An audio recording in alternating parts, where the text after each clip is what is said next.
പഴയ മച്ചൊക്കെയുള്ള ഓടിട്ട ഒരു കെട്ടിടത്തിന് അതിൻ്റെ പ്രൗഢി നിലനിർത്തിക്കൊണ്ട് ഒരു ലോങ് വരാന്തൊക്കെ ആയിട്ട് നമ്മൾ മോഡേണൈസ് ചെയ്തെടുക്കുകയാണ്. ഇവിടെ പണ്ട് ഫ്ലോർ ചെയ്ത സമയത്ത് ഹൈറ്റ് കൂടിയിട്ടാണ് ഇപ്പം എൻ്റെ തലയ്ക്ക് ഇവിടെ മുട്ടോട്ടാ. നമ്മൾ ഫ്ലോർ ഹൈറ്റ് അങ്ങ് താത്താൻ പോവാണ്. അപ്പം കട്ടളയുടെ പൊക്കത്തിൻ്റെ ഇഷ്യൂ ഒക്കെ മാറും. അവർക്ക് നല്ല വലിയൊരു പ്രൈവറ്റ് ഡ്രോയിങ് റൂം വേണമെന്ന് പറഞ്ഞായിരുന്നേ. ഇത് പഴയ ഹുരിഡി സ്റ്റൈൽ ഇട്ടിട്ടുള്ള ഒരു മച്ചാണ്. പണ്ട് തടി കൊണ്ടുള്ള ഒരു സ്റ്റെയർ കേസ് ഇവിടെ ഉണ്ടായിരുന്നു. നേരത്തെ അപ്പുറത്തെ മുറിയിൽ നിന്ന് കയറി വരുന്ന ഒരു ചെറിയ കോറിഡോർ സ്പേസിലേക്കായിരുന്നു. അത് കഴിഞ്ഞിട്ട് ഒരു ബെഡ്റൂം ഇവിടെ ഉണ്ടായിരുന്നു. ഇവിടെ ഒരു ഡൈനിങ് റൂം ആയിരുന്നു. ഡൈനിങ് റൂം ഇത്തിരി വലുതായിരുന്നെങ്കിൽ പോലും അതിൻ്റെ ഉള്ളിൽ ആ തടിയുടെ സ്റ്റെയർ ഉണ്ടായിരുന്നതുകൊണ്ട് ഒരു ചെറിയ കൺജഷൻ ഉണ്ടായിരുന്നു. ഒരു ചെറിയ അടുക്കള ആ മതിൽ ഇവിടെ വരെ ഉണ്ടായിരുന്നുള്ളൂ. അതിനകത്തുനിന്ന് ഒരു ചിമ്മിണി.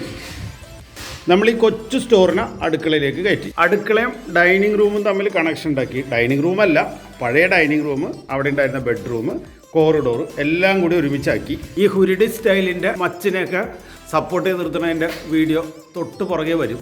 തൊട്ട് മുമ്പ് നമ്മൾ കണ്ടത് ഈ മതിലിൻ്റെ അപ്പുറത്തെ മുറിയാണ് എന്ന് പറഞ്ഞാൽ ഡൈനിങ് റൂം. ആ ഡൈനിങ് റൂമിൽ നിന്ന് നമ്മളിവിടെ ഒരു ബെഡ്റൂമിലേക്കുള്ള വഴിയൊക്കെ കൊടുത്തു. അങ്ങനെ ഇത് നല്ല രസമുള്ളൊരു ബെഡ്റൂമാക്കി. ഈ ബെഡ്റൂമും അതിൻ്റെ ടോയ്ലറ്റും ഈ ഡൈനിങ് റൂമിനകത്തുനിന്ന് ആക്സസ് ആയിട്ട്. നേരത്തെ ഈ ബെഡ്റൂമിൻ്റെ അറ്റാച്ച്ഡ് ടോയ്ലറ്റ് ആയിരുന്നേ. ആ ടോയ്ലറ്റിൻ്റെ അവിടെ കട്ട് ചെയ്തിട്ട് ഇതിലേ വന്ന് വഴി കൊടുത്തിട്ടാണ് ഈ ബെഡ്റൂം. ഇവിടെ ഒരു ബെഡ്റൂം ഉണ്ട്, അതിൻ്റെ ടോയ്ലറ്റ് ഇവിടെ ഉണ്ട്. ഇത് വീടിനൊരു നടുമുറ്റായിട്ട് നമ്മൾ എടുത്തേക്കണ സ്പേസാണ്. നോക്കിയേ, അവിടെയാണ് ഡൈനിങ് റൂം വരുന്നത്. അപ്പോൾ ആ ഡൈനിങ് റൂമിനകത്തുനിന്ന് നമ്മൾ ഈ നടുമുറ്റത്തേക്ക് ഭംഗിയായിട്ട് നമുക്ക് ഇറങ്ങാൻ പറ്റും. അത് കഴിഞ്ഞിട്ട് ഇവിടെ നമ്മൾ ക്ലോസ് ചെയ്തിട്ട് പുറത്തുനിന്നുള്ള ആക്സസ് അങ്ങ് ടെർമിനേറ്റ് ചെയ്യുകയും ചെയ്യും. മുകളിൽ നിന്ന് ലൈറ്റ് വരും. അപ്പോൾ അങ്ങനെ ഡൈനിങ് റൂം നല്ല ബ്രൈറ്റായിട്ട് നിൽക്കുകയും ചെയ്യും.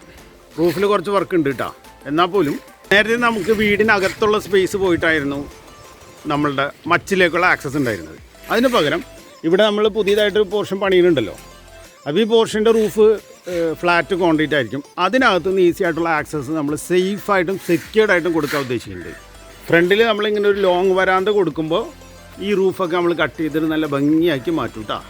ഈ രീതിയിൽ നമ്മൾ പ്ലാനിങ് സ്റ്റേജിൽ നല്ല ശ്രദ്ധ കൊടുത്ത് ഡിസൈൻ ചെയ്ത് കൺസ്ട്രക്ട് ചെയ്ത് എടുക്കുമ്പം ഇത് പഴയ പൂജാമുറിയായിരുന്നു. ഈ ഭാഗത്ത് പൂജാമുറി അടക്കം നമ്മൾ സെറ്റ് ചെയ്ത് കൊണ്ടുവരികയാണ്. പഴയ ബെഡ്റൂമിനെ തൊടുന്നില്ല, അനക്കുന്നില്ല, അതിൻ്റെ ടോയ്ലറ്റെല്ലാം ഭംഗിയായിട്ട് അതേപോലെ തന്നെ നമ്മൾ മെയിൻറ്റെയിൻ ചെയ്യണം. ഈ ഡൈനിങ് റൂമിൽ നിന്ന് നമ്മൾ ഈ വോൾ കട്ട് ചെയ്തിട്ട് ഇതിലെ ഒരു കോർട്ട്യാർഡിലേക്ക് ഇറങ്ങണം. ആ ഒരു ഭംഗിയൊന്ന് ആലോചിച്ച് നോക്കിയേ.